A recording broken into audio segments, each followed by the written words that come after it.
last night was UFC 298, and I don't even know where to start.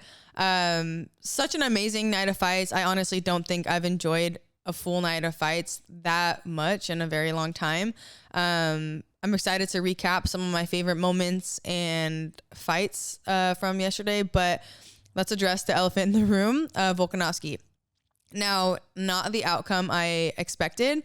I'm not mad at the result necessarily, but watching such a respectable champion go down in that fashion is never fun, especially back to back. He got knocked out by Islam just back in October, up a weight class. Now he comes back to his home weight class where he's kind of reigned and gets knocked out in that fashion as well. So not what we all like to see, but definitely a shift in the featherweight division. We could talk about that a little bit more later on down the line, but let's just recap some of my favorite fights and some of my favorite moments.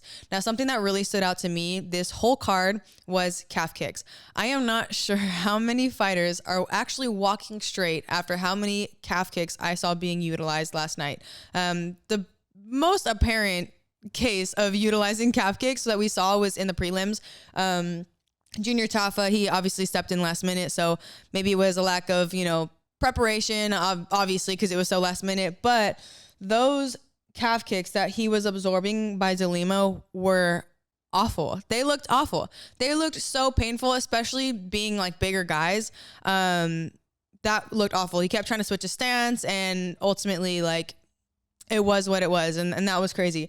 But I feel like almost every single fight I saw it being utilized. One of my favorite parts about kind of doing this podcast now is I'm not a reporter. I am a fighter. I'm a fighter and I'm a fight fan.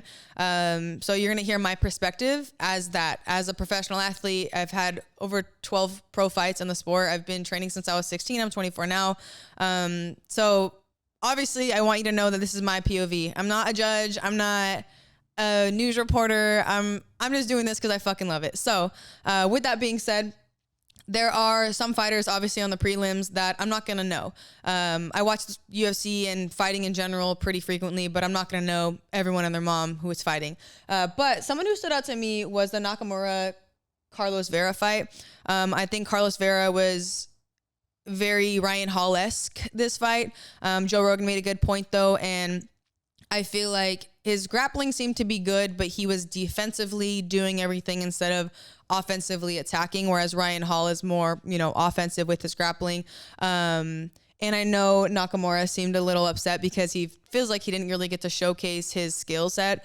But sometimes fights are like that. Not every fight is spectacular. He did a great job shutting everything down by Vera, and ultimately I thought it was a great win. I'm excited for him to showcase. I know he said he was working on his ground and pound and stuff like that, so I'm excited to see him showcase that. But that's the beauty of being on a big pay-per-view card like this is, getting those eyes on you, watching that high level grappling and how he was shutting down another high level grappler. To me, stuff like that stands out, and I'm definitely going to be watching.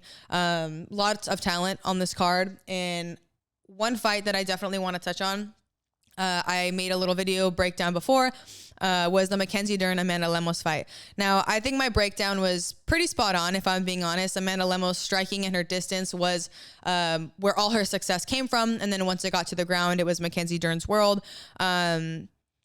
A lot of people were calling robbery, and they thought Dern won. I think the word robbery is thrown around way too much. Just because the fighter you like or the fighter you bet on lost, or even if it was a close fight, doesn't mean it was a robbery. It's allowed to be a close scoring fight or a close skilled fight without it being a robbery. And I think this is like the perfect example of that. I think this fight all depends on how you score the first round. Obviously, judges score based on damage. And in that first, a little less than the first half of the round, Amanda Lemos controlled it. She was landing a lot more, landing super clean. Again, with that low calf kick, Mackenzie's shin was swollen in the first minute and a half.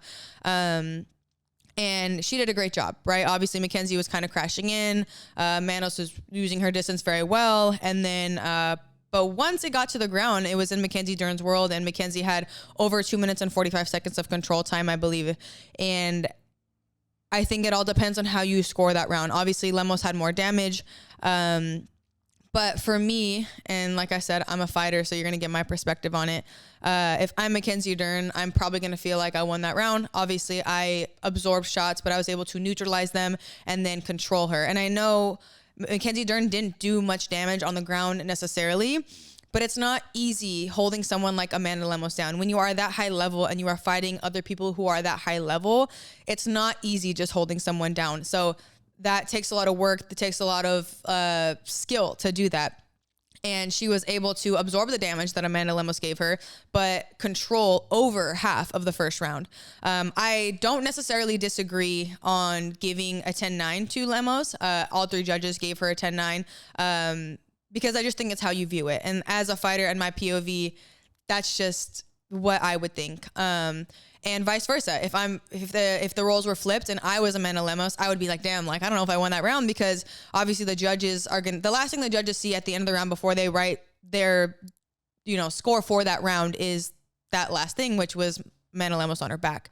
But obviously Amanda Lemos got the best of her on the feet, did more damage. Mackenzie Dern walked, back to her corner, a little hurt, whatever. I think Joe Rogan one time said something along the lines of he doesn't agree with like stand-ups or separations due to the fact that if I am on my back, and I believe this personally, if I'm in a fight and I get taken down in the first 20 seconds and I spend the last 4 minutes and whatever seconds on my back trying to get up and I can't do it, no matter what I do, I can't get off my back, that person is better than me, even if they are not damaged or like causing damage or getting off a lot of strikes. If they are controlling me and shutting down my efforts to get up, I believe that person is better than me. And I don't think that I should get the out of getting stood up or saying like, oh, like she didn't do anything with it. I know she didn't do anything with it, but I also couldn't get up. So therefore that is a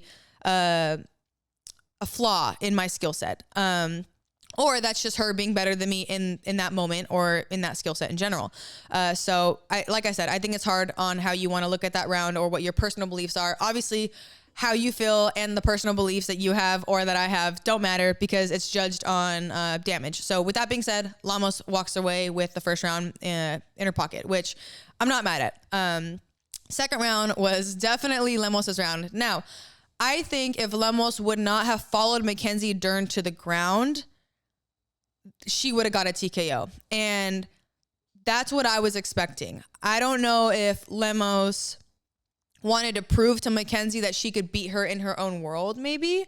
Because I know my ego has definitely told me that in some fights and even training and stuff like that. So maybe that was the case for that moment. But I definitely think if Lemos would have hurt her, made her get back up, or just not went to the ground with Dern, I think she could have got a finish in that second round. Obviously, her going to the ground allows Dern to be in her comfort zone. The ground is her world. She ended the round, Lemos ended the round on her back, so that wasn't the best, but she definitely won that round. I know some people were saying they thought it could have been a 10-8. I think if Lemos would have continued to inflict the same amount of damage, it definitely could have been considered a 10-8. But I think 10-9 is very reasonable, especially with Mackenzie Dern reversing her and ending up on top with a few shots, thrown there. Round 3, if my memory is not mistaken, Dern controlled the grappling for the most part. I feel like she won that round. It wasn't anything too crazy. No damage was really inflicted, but I feel like Lemos kind of let off a little steam and the momentum kind of shifted. But overall, it was a very competitive fight.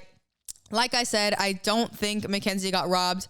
And if Lemos would have lost, I don't think either one of them you could have called the robbery. It was a very close fight, very close, skilled fight. One decision difference for Lemos could have scored her a TKO, so it wouldn't have been as close as it was. But that's the beauty of the fight game. Mackenzie Dern is so tough, and I'm not really sure what's next for her. I think her jiu-jitsu and her toughness is crazy.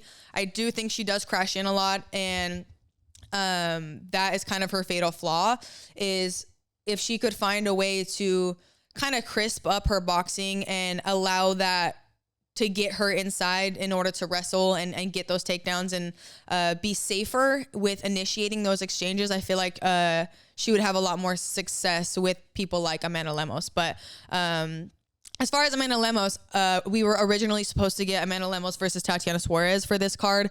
And I would love to see that. You know, Tatiana Suarez is ranked number 2 in the division. Lemos is number 3. Obviously, the strawweight championship bout will be taking place at UFC 300. So I'm very excited to, you know, watch that championship fight. But I definitely think in the meantime, Amanda Lemos versus Tatiana Suarez is definitely the fight I want to see. And then the winner of that getting the winner of the championship fight at UFC 300. But either way, the strawweight division is my division, and it's the toughest division in the women's MMA, in my opinion. I think there are the most athletes in that division, and it's so tough to climb from the bottom to the top in that division. But it's super exciting watching like all of these fights. Watching Lemos and Dern go at it was super. They got fight of the night. You know what I mean? They showed out, and it was awesome to watch. And I got my pick right on that one. I didn't get many picks right, to be honest. But that's also the beauty of the fight game, is like you never know what's gonna happen. And yeah, I think this was another one of those where Lemos did a great job of using her reach, and she has a very unique long reach for the strawweight division. So I think that's usually her biggest asset she has. Moving on to, I don't know. I feel like I don't have too much to say about the first fight on the main card. Great finish. He capitalized on a lack of grappling defense, in my opinion. Great win for him, and I'm very happy for him. As far as Jeff Neal and Ian Gary, I feel like it was a little uneventful, and no disrespect intended at all, of course. Some fights are, you know, a little slower pace, and not every fight is going to be a banger. Not every win is going to be a fantastic win. I think Ian Gary was very long, and Neal was trying to close the distance, but when he did, he didn't really do much with it. So, you know, Ian Gary is still undefeated. I believe he's 14-0 now. So I know he called out Colby Covington, if I'm not wrong, which could be an interesting fight. So we'll see if they make that happen. But overall, that was not as exciting of a fight as the ones that were surrounding it, but still a very high level fight. And Ian Gary walked away a winner. So we'll see what's next for him. But this was my favorite fight of the night, and it was my favorite fight of the night going into the card, and it didn't disappoint. Merab versus Henry Cejudo.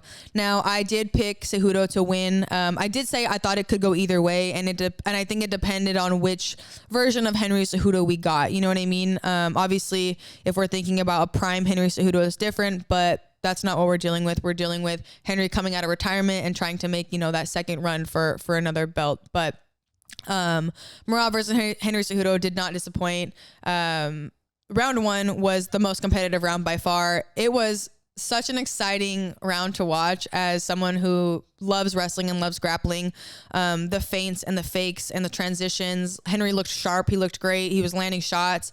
Merab was giving them right back. It was so competitive, and I really wish all 3 rounds would have been that back and forth, because I love watching that. I was sitting there taking notes, and I was like, how did he do that? Like, I got to go back and rewatch it. But in that second round, I think that's when the momentum started to shift. You know, a little in the beginning to halfway through, Merab started landing more strikes, and I think it kind of affected Henry Cejudo's gas tank a little bit. And unfortunately, I just feel like Henry's been in the sport for so long that sometimes it catches up to you. And I think that was a case of this, because Merab is on a tear and Merab is on a mission, and Henry Cejudo, I just feel like he's coming out of retirement, and I don't know. I think it was just kind of a passing of the torch kind of fight, you know. I would have loved to see prime Henry Cejudo versus Merab, because that first round was so fucking entertaining, and I would have loved to see 3 rounds or even 5 rounds of that, because it was super high level wrestling, grappling, very entertaining. Sometimes I feel like when you have very high level wrestling or grappling fights, they can come off as boring, especially just to the normal everyday fan. Obviously, as a fighter and someone who loves grappling, I can appreciate it, but I understand how, you know, some people might be like, oh my god, like, but this is the type of grappling and wrestling fight that I feel like everyone can appreciate, because it's so competitive and it's so entertaining, and it just has you on the edge of your seat. You know, Henry Cejudo can get a takedown, but Merab can reverse it, but then Henry's already back on his feet, and it's awesome to watch. Overall, though, Merab looked great, and in that third round, it was complete and total domination. By the time they got to that third round, I was like, all right, I think we all know where this is going. Very happy for Merab. He's one of the most exciting fighters to watch right now, in my opinion. And he has a great personality outside of that. He's entertaining inside and outside of the cage, and he just seems like a pretty cool person. What's next for him? I know Dana White already mentioned that he's going to get the next crack at the title shot. And I agree with that. I think he's definitely earned it. I know we have Sean and Chito Vera fighting soon. And that pick and prediction is for another podcast, so we can talk about that soon. But I would love to see Sean O'Malley versus Merab. You know, the banter between them and the personalities of both of them. I think it'll be a really interesting lead up to the fight, and then a good fight as well. Obviously, Sean O'Malley is very long. He hits very hard, but Merab's wrestling is on a different level. And I even think that this fight with Cejudo, he kind of showed that he has worked on putting everything together better, and everything was blended a little more seamless this fight. So I'm excited to see who wins that Sean and Chito fight, and I think Merab definitely gets the winner. Moving on to the Costa and Whitaker fight. Now, this fight was a great fight. I did take Whitaker. I did pick Whitaker to win, and he did win. But damn, Costa hits so fucking hard. I don't know how he hits so hard, and I don't know how he doesn't have more knockouts. I think I know the reason. I think the reason for that is accuracy. Now, he hits so hard, but I feel like Robert Whitaker is super seasoned and super technical, and was able to, when he got hit, it wasn't like in like the kill zone, you know? Although I will say I don't understand how Paulo Costa gets his kicks up so high so fast for being such a big guy. I don't understand. I feel like if most people get that kick up as fast as he does, usually it's not as hard, you know, it's more of just like a quick kick, but it has power and speed. And like I said in my breakdown video, I do feel like Robert Whitaker does kind of keep his hands low, especially before he's initiating, and Whitaker and Costa gets those kicks up so fast that something like that is not good, which is, you know, Whitaker got caught more than once with those high head kicks because he was, you know, had those hands down, and it's hard to see when Costa's going to throw them. He just kind of gets them up fast, but that's impressive. I don't know how he does that. Overall, I would give Costa the first round, especially at the end of that first round. I remember when he threw that spinning heel kick, that was crazy. That landed so clean. And I think if there were possibly 30 to 45 seconds left, it could have been a different outcome of this fight, but maybe it was saved by the bell, but we'll never know. I would give the second and third round to Whitaker. Now Costa still landed very clean, hard shots in both of those rounds. I don't think this fight was super heavily one way. You know, I think it was very competitive and it was close.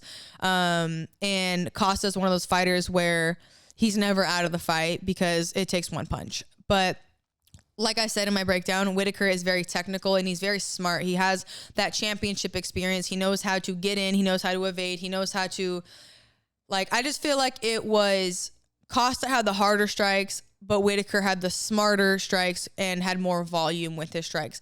You know, he would kind of blitz in, he'd get, 3 or 4 punches off, and then he'd get out, wouldn't take any damage. And Costa might hit him with one that's harder, but the numbers beat the one punches, and I feel like even as a fighter, that's something our coaches are always telling us is numbers. You can get in, you can throw a 4-punch combo, but let's say I absorb that 4-punch combo, I hit someone with one punch, that's still 4 punches to one punch, and if I don't knock them out or daze them, to the judges, it doesn't really look competitive. It looks like, well, if he threw 4, they threw 1, so it is what it is. So I do think Whitaker won just solely because he is more technical and he does have, that more technique and patient style. But overall, that was a very entertaining fight. And I also didn't see Costa gas as much as I thought, which was nice because I was kind of expecting him to gas a little harder. But I do also think it helps that Whitaker isn't as much of an aggressor usually. I feel like he's more calm and patient, and at a few points, I feel like he was allowing Costa too much forward momentum, but he was able to, be smart and score points. So overall, that was a great co-main event. I got my pick right in that one as well. It was a close fight though, and I think it, not that the scoring could have gone either way, but skill for skill, anything could have happened and it could have gone either way. Now for the main event of the evening, we had Alexander Volkanovski versus Ilia Topuria. I know I touched a little bit on that in the beginning, but let's dive into it. That fight made me really sad. And not because I'm mad that Ilia won. I think he looked great. I'm excited to see him defend his belt and what's going to happen next with him. But damn, like I said, watching someone as respected and just like an overall cool person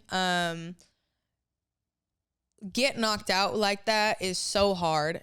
And it's not fun watching anyone get knocked out like that, but especially when it's like such a successful, well-respected champion back to back. I don't really know what's next for Volkanovski. I don't think he's in any position to retire at all. I know he wants an immediate rematch, which I don't necessarily disagree with, but I personally, and this is just my opinion from a fighter who has been hit in the head. I've never been knocked out. I've never been anything like that, but I would like to see Volkanovski take some time off. I would like to see him heal his head, like literally and figuratively. I think he lost to Islam back in October, got knocked out. He was like, hey, that was short notice. That was up a weight class. Let me go back to my division and do what I do best. He got caught again. And I think he needs to take some time off. And I personally think he's still obviously one of the best in the division. He's so high level, his fight IQ, his footwork, everything amazing. But I do think taking some time off to heal his brain and kind of just enjoy life and allow himself to process everything and not just going back into a camp. Because from experience, I can say when you lose and in a certain fashion and you want to get your win back, it is so easy to just jump back in. And sometimes it's not bad, but other times I think it's very smart to sit back, evaluate everything, and go from there. So I would personally like to see him take some time off. I doubt he will, unless the UFC makes him, because Volkanovski just is super active. He's one of the most active people in the UFC, I feel like. And for a reason, he's successful and he's one of the greats. But I do think after back-to-back knockouts like that, it would be really smart to take some time off. But we'll see what he does. When it comes to the fight, I do feel like round one was more of a feel-out round. Volkanovski is no stranger to 5-minute rounds, or 5-minute fights, rather. And 5-round fights. Wow. Forgive me. 5-round fights, 5 fives, 25 minutes. He's used to that. So I feel like he used that first round as kind of a feel out process. I don't know who I would give it to be honest. I feel like it was pretty close. And I think he was trying to gauge his distance, kind of trying to feel out, Ilia's pressure and what he was doing. Ilia was landing some really good 1-2s, some basic stuff, but Ilia was kind of stalking. I don't know who you can give the round to. It's pretty close. Round 2, obviously, that's when the big knockout happened. Ilia looked great, though. He looked confident. He looked aggressive. He looked sharp. He looked very clean. And as far as what's next for Ilia, I'm not sure. I know he called out Conor McGregor, but I kind of feel like that's a call out you want to make like 3, 4, 5 years ago, But either way, I feel like a Conor fight is always a money fight, so I get where he's going with that. Everyone wants the red panty night, as they call it. But I know Max Holloway and Justin Gaethje are fighting, I believe, on UFC 300. I believe. Might be UFC 299, but I think it's 300. Either way, I know they're fighting soon, but I would love to see Max Holloway versus Ilia. If Max Holloway wants another title fight anytime soon, I think this is his time to do that. Obviously, him and Volk have had 3 title fights, which is pretty rare, especially when you're 0-2, and then getting another third shot is pretty rare. So, if I'm Max Holloway, I'm like, okay, like I want to fight Ilia now, because if Ilia does a rematch with Volk right away and Volk gets that belt back, now if you're Max Holloway, you're like, all right, well, now what I'm going to do, I got to wait. I feel like if you're Max Holloway and you want another title shot, you've been kind of waiting for the dethrone of Volkanovski, and I think this would be the time to do that. So we'll see how that Justin Gaethje and Max Holloway fight goes. But if I'm Max Holloway, I want to beat Justin Gaethje, and then I want my shot back. I want to fight Ilya for the belt and see if I can get my belt back. And I think that would be a really entertaining fight. I'm a huge fan of Max Holloway, and I think watching him and Ilya would be a very interesting matchup. So I'm not really sure what's next for Ilya or Volk. But obviously Ilya is a champion. So we'll see. I would like to see him, fight someone who's ranked number 2 or 3 or 4 in the division. I feel like he kind of jumped from, Josh Emmett to Volk, got the win. Very impressive, but I would kind of like to see him against the talent of the division. We kind of saw Volk, one by one take everyone down and prove himself. So I'd kind of like to see the same with Ilya. I know he wants that Conor fight, but I would kind of like to see him take over his division before those, going up weight class or random kind of money fights. But we'll see. Either way, like I said, start to finish, I haven't enjoyed a card that much in a long time. So I was very impressed. Still kind of sad though, to be honest. I don't know. I feel like it's kind of just a damper, and I'm laughing going through like Twitter and Instagram and seeing all these memes about people being distraught that Volkanovski got knocked out. But either way, very deserving win for everyone who won. No robberies, in my opinion, on this card. Very close, competitive fights. A lot of people showing out, especially like on the prelims. But overall, I think UFC 298 was a really great card, and I'm very excited for UFC 299. And I can't wait to, make some breakdowns and kind of dissect those fights as well. But that's it as far as UFC 298 goes. So stay tuned, and thank you for listening to the Pink Corner podcast.